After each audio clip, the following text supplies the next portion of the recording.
What's up with my channel? I'm DJ Kato. Black guy here for the first time. Hit that like button, subscribe button. So I watched episode 8 of The Last of Us. Really enjoyed the episode. Again, this series has been amazing. We're coming to the end. There's one more episode left. But this episode, we're gonna do a little quick review of it, talk about what I thought of it, and then we're gonna go straight into the Easter eggs and breakdowns from Eric Voss over at New Rockstar. So there'll be a combined video. But no, so episode takes place where we left off with Joel being hurt after Ellie and Jill ran to the people at the college. Starts off with looking at a man talking about someone who got killed. Obviously, it's the guy that Joe ended up killing. Excuse me. At the college, and he is. I see. I remember this part from the game, but I don't remember it. So I can't remember what they changed and everything. But basically, it's a bunch of cannibals they run into. We find out later on, and we cut to that they're starving, they're out of food, and they talk about how old boy got killed, and obviously they're indicating that's the person that Joel and Ellie killed. Then we cut to Ellie out there hunting. He's trying to keep Joel alive and everything. Shoots a deer and runs to these two guys, and it's the one guy that we talked about who's the preacher or whatever, leader of this group. It's kind of a cult or whatever.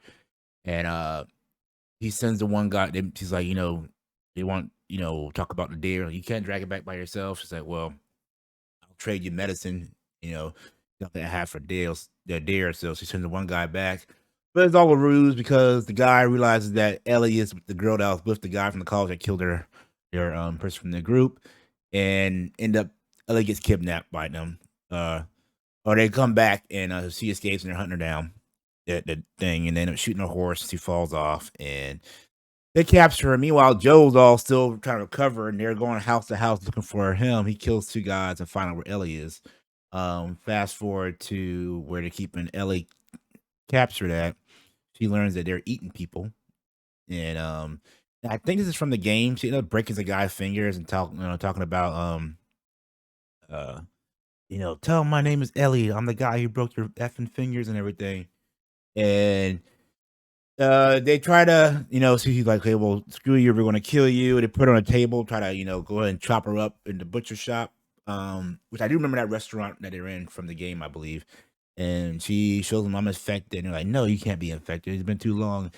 Kills the one guy, and then she runs, and then the main leader guy, he's just freaking psycho. This dude is psycho. And he ends up they fight it out. She stabs him, he gets on top of her, and he's about to grape her, and she takes the butcher hatchet, and messes this dude up. And she runs out. She's traumatized from this. And she runs back into Joel, so they're back together. I know that was a little quick rundown and everything. I am I'm kind of I got my pain medicine right now, so I'm like a little tired. So the old broken wing right here. Y'all can see that. Yeah, thing is been bothering me today, so we're gonna make this short and sweet. But yeah, that's the overall rundown of the show. Obviously, I skipped a lot of stuff. It's just I am out of it right now. But I enjoyed the episode. I thought it was a lot of action. Probably one of the more gruesome episodes, even though they didn't show the actual killing of the dude. That's why I know they haven't showed a lot of the killings of the guys. I don't know why that is. I mean, they have the rating for it. It's on HBO. I mean, but anyways, I still love the show. It's good. I think what's her name? What's the actress name that's playing Ellie right now? I think it's probably her best performance of the season so far. Her basically her facial expression that actually killed the guy. Like you could see that the trauma she had. I think it was her chance to be Ellie focused show, and she really showed her acting chops on this one. So really enjoyed the episode. But yeah, let's jump over to Mr. Eric Voss. Let me pull him up real quick. And let's see what the Easter eggs and stuff we missed, because obviously, like I said before, I played the game, but it's been so long since I played the game, so there's a lot of stuff I don't remember, and I vaguely remember this part of the game, so it's gonna be interesting what they changed and everything. But here we go. Welcome back to New Rockstars. I'm Eric Voss, and this is a breakdown of The Last of Us Episode 8. We're at Todd's Steakhouse. Maybe stick to the salad bar. Let's break this down scene by scene for the details you might have missed, the references to the game, the changes from the game. I remember it was cannibals. How chilling this episode truly is. Be sure to subscribe to our new channel, The Deep Dive, where next week I'm going to be doing a live breakdown of the finale episode on Sunday night. And of course, you can support us by grabbing some merch at nerdriot.shop, like this Last of Us inspired It's so shirt. crazy that it's the final episode. Sunday night HBO watchers. It's been 9 weeks already. The final season of Succession after this, and you might like to see me break down those episodes. We'd really appreciate it if you let us know by liking or replying to the pinned comment below. Okay, we open on the blizzardy lakeside resort of Silver Lake, where David reads Revelation 21 from the New Testament. And I saw a new heaven and a new earth. For the first heaven and the first earth were passed away. Revelation 21 is the penultimate chapter to the Bible, preceding Revelation 22, as this is the penultimate episode of the season. In this section of Revelation, the author, John, describes the resolution to the war between good and evil when both heaven and earth were remade and God wipes away all suffering. This is what David says drew him to Christianity during the apocalypse, where the end of the world has already happened, and these verses in Revelation describe the salvation that comes after those dark times, foretelling that the world must be destroyed so that a new heaven and new earth can be one. Of course, we later learn that this is just some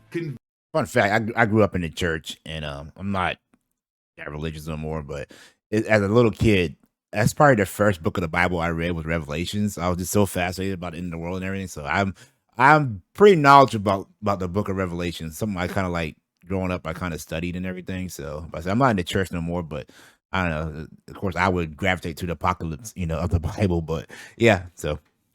Convenient Bible verses that suits the way David really looks at the world. David's supposed Christianity is not so pronounced in the game. He's not a preacher that we know of, but he does tell Ellie that he believes all things happen for a reason, and the game does have that same banner of when we are in need, he shall provide. We don't yet know here that David is a cannibal. For all we know, these could just be grieving Christians, so it makes it harder to judge the character of David in the first half of the episode, just as it is in the game when, as Ellie, you initially team up with David. Outside the steakhouse, you can see claw marks on the wooden planks, some bears. Yeah, that's what I remember. I remember like teaming up with the bad guy. The freezing temperature reflects another bit of religious poetry, Dante's Inferno, in which the bottom circle of hell is frozen, for it is the furthest away from God's warmth. And David uses the end of the passage to console the mother and daughter of the raider that Joel killed back on the campus. And God will wipe away all tears from their eyes, but there will be no more death, neither sorrow nor crying. 16 and verses chapter 7, verse 16 and 17 at the end of this. So David's interpretation for them is that suffering is of the mortal earth, but it's not exactly consoling for those of us still living on this earth. Hannah asks when they can bury her dad, and David checks in with James before responding, "The ground is too cold to dig. Yeah, we chopped them up.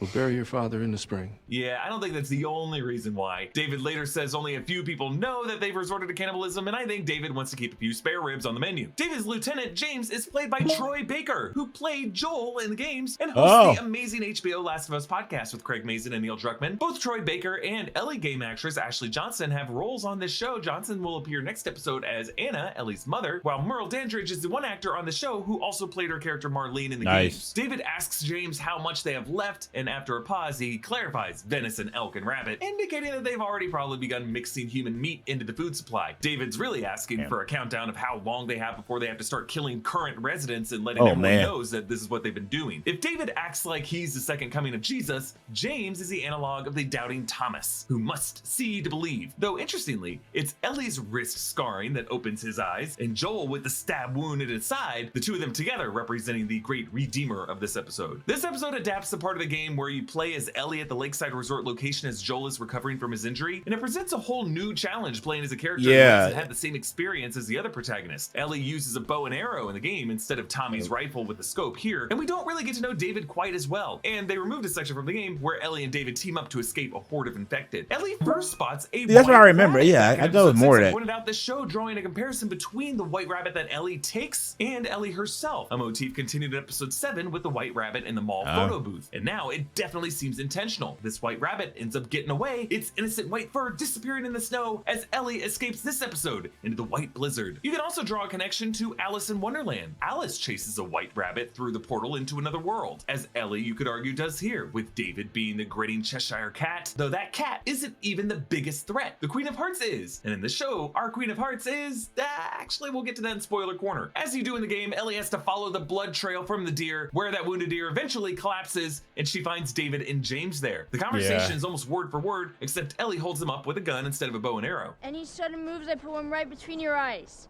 Yeah. Ditto for Buddy Boy. And like Ellie in the game, Buddy Boy. Ellie ends up being I like how she unable to dips in her hide voice. desperation. What do you need? We have Medicine. boots. Yeah. Medicine? You Now, play their Ellie cards. needs penicillin, which is an antibiotic that ironically is derived from fungus, which the opening scene of the series actually foreshadowed. Where do we get Wasn't penicillin discovered by accident in the By lab? revealing They she left the needs culture out medicine, by Ellie accident outs overnight. herself for having some wounded partner, so that from here forward, David definitely knows she is the girl his group is looking for. Like, notice he asks. That's your dad's gun? You the one that's sick? That's why you're out here on your own? Ellie smartly unloads both their rifles, showing that she has learned from Joel from back in episode 3, when he stowed his gun under the floorboards. It's not always worth it to carry these bulky guns with you. Yeah. At the end of the day, it's sometimes better to disable these other guns, the ones that you can't carry, so that they can't end up Yeah, being because used then you against slows you down. While Ellie points the rifle at them, interesting to see her struggle with the weight of the gun, which apparently Bella Ramsey really did when they were shooting this. Those things are heavy for kids. Just another tell for David that she's still getting used to this gun and it belongs really to someone else. David says that he's a preacher who found its calling after the world ended. Before that, I was a teacher.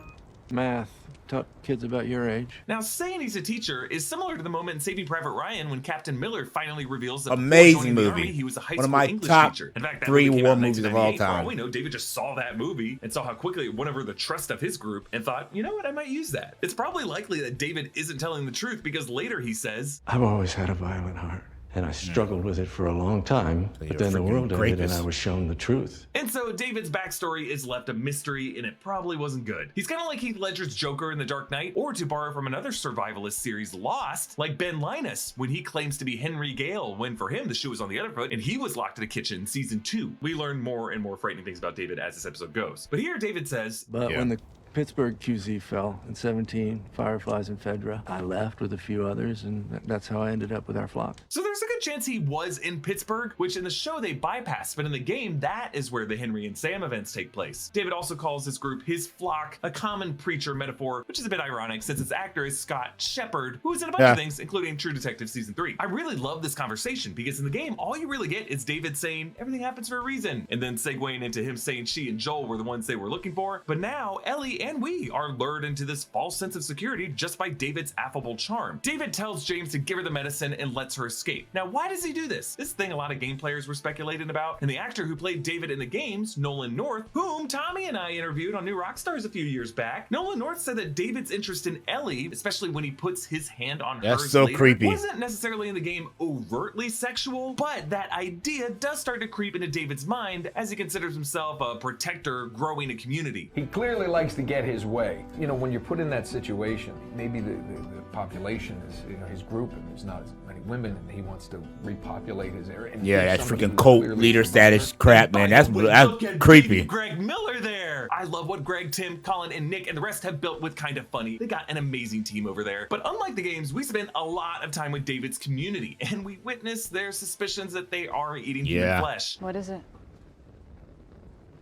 Venison. It's just so creepy that in their food prep process, the meat has to come from another room. And yes, in this case, this meat is probably this woman's husband, whom Joel killed, and David. Oh, refused you to know bear. what husband? Also, Oh, that's raw nasty. meat and soup broth. You're not gonna grill it or sear it first? Yeah. And deglaze it and then add the stock. I think we need Uncle Roger in here. Hiya! Now we've all framed perfectly under the he shall provide banner, but there's no joy in the room since they've all heard now that David let Ellie get away. And Hannah even says that David should have killed them both, and David hits her, but then helps her back up. Yes, this guy definitely came from a violent past, and he sits at their table in the seat of the guy they're probably now eating. And they add injury to it by saying grace, saying, Teach us to know by whom we're fed.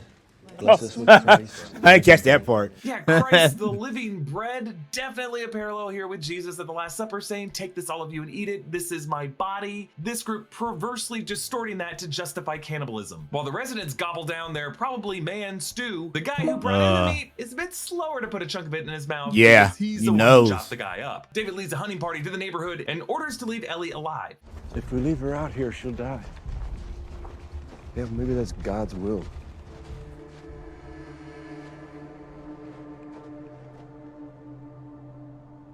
Yeah, David is threatened by James interpreting what God's will is, because David's gatekeeping of God's will is the bedrock of his power. Ellie lures them off on horseback, which in the game is way longer and a way more intense chase through the cabins, but it ends the same way, the horse sadly getting shot and Ellie falling off it. But rather than having some time to hide in the cabins and look through a bunch of drawers, she gets taken right away, spared by David. In the game, Ellie still wakes works up in the cage to find a human body already getting butchered. Here we get an extra scene where David is a level of menacing without being revealed as a fully fledged cannibal yet. The fact that the cage is here in this room, it's horrifying. It means that past prisoners had to watch as others were being butchered in front of them, knowing that they would be next. Meanwhile, back in the house, Joel's torture scene goes down pretty much exactly as it does in the game. But now we see how he trapped the two guys in David's group, using a wounded survivor as a trap, just as he knew this tactic was a trap when they first drove into KC, since he had done that before. This is the darkest we have seen Joel since he beat the guard to death. Yeah, because he took a little girl, man. Now plays it not with evil in his eyes, but with just exhaustion. As in the game, he puts the bloody knife in the guy's mouth to point to the map. Some brutal pragmatism, because he essentially made a marker, kind of like Dolores Umbridge torturing Harry Potter by making him write lines with his own blood. But just as in the game cutscene, it ends with,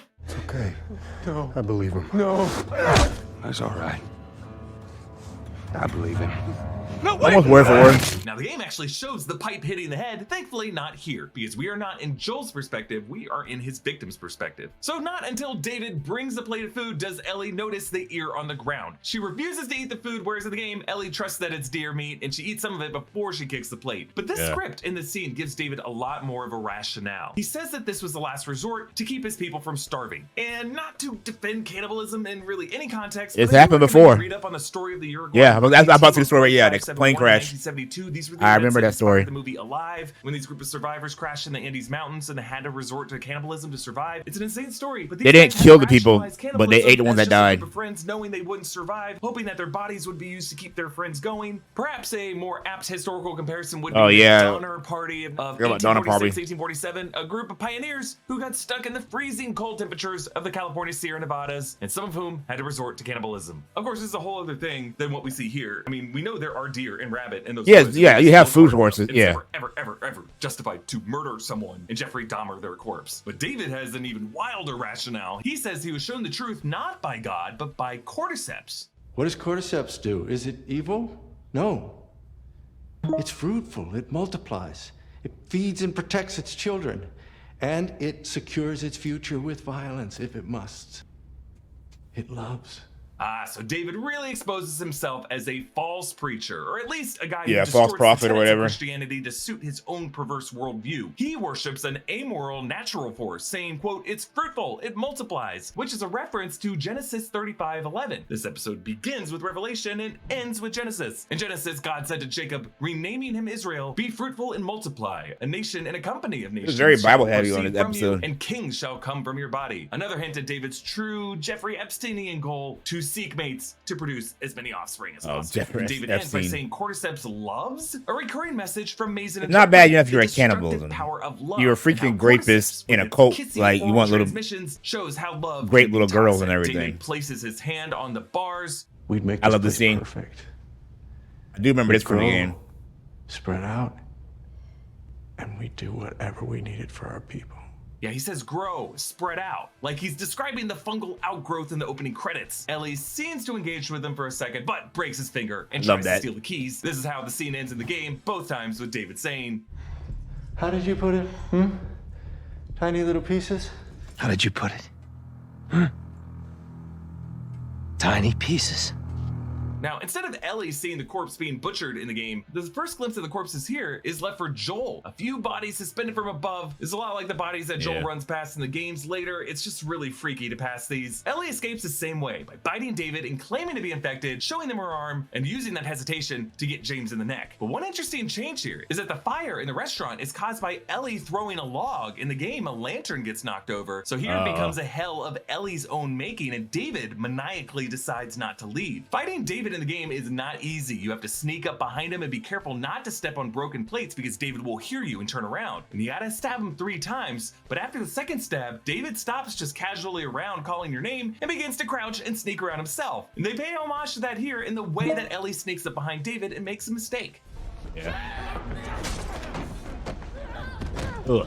Ellie yells in rage before she stabs him, Yeah. alerting David to turn around and throw her. She can't help herself because David has just creepily said he's gonna be her dad and quote, teach her. To me, this is David admitting his story about being a teacher was a lie. His version of teaching was probably some kind of horrible abuse or violence. Yeah. Because he finally reveals, while on top of her, the fighting is the part he likes the most. That's so Gross. freaking nasty. The ambiguity that was there in the game is not ambiguous here. Yeah. David pins her saying, There's no fear in love.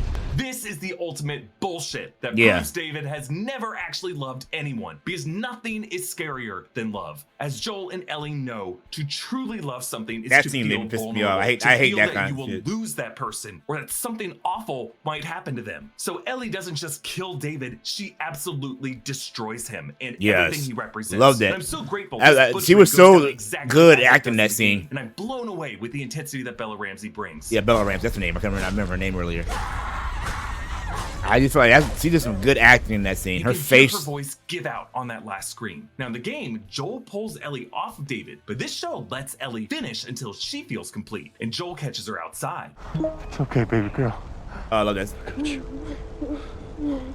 The daughter now, I don't care what anybody says. He calls her baby girl, the first time Joel allows himself to verbally relate to Ellie as he would his daughter. And notice in the shot of Joel hugging Ellie, his broken watch from Sarah, the one frozen in time for the moment of Sarah's death, is framed front and center. Joel has now fully mapped his love for Sarah onto his love for his new daughter Ellie. Ellie has renewed Joel's purpose of guardianship. And Joel and Ellie in this episode not relieved but afraid, because despite what David said, there is fear in love. That fear is what makes it so rewarding when the love is given back to you, because you are just two panicked souls clutching well each other in the spoken, man. cold, giving each other permission to feel Everybody afraid. over So here, you know he's, what? he's spitting facts right now. Anyone who says there's no fear in love. Okay, Hey. okay. Yeah, calm down, Let's Eric. quickly check into the spoiler corner. One more Eric, episode left, folks, and I mentioned the Yeah, Alice they're in Wonderland spitting. parallel before. Despite how evil David clearly is, I think the ultimate queen of hearts of this Wonderland is Marlene. Yep. Marlene is the Firefly leader who And manipulated then- Joel and Ellie to get to the St. Mary's Hospital to surgically sacrifice Ellie for a cure. We'll see how that goes down in next week's finale. Hey, a reminder to Wait. subscribe to our new channel, The Deep Dive, and please let us know in the comments below if your Sunday night viewing schedule is going to continue with Succession, because I would Oh, another good breakdown by Mr. Eric Voss. Very good, valid points and everything. And thanks for covering the stuff that I missed and you probably missed too. But yeah, again, I'm loving this show. This episode was very good. Loved Bella Ramsey's performance in this one. Probably her best performance so far of the series. Can't wait for next week episode. See how they're going to finish it off. Where we're going to leave off. And how we're going to pick up for season 2, because it's part 2 of the game, where we're going to leave off, or what we're doing. But again, love the show. Let me know down below, guys, what you think. Till next time, guys. See you when I see you. Peace.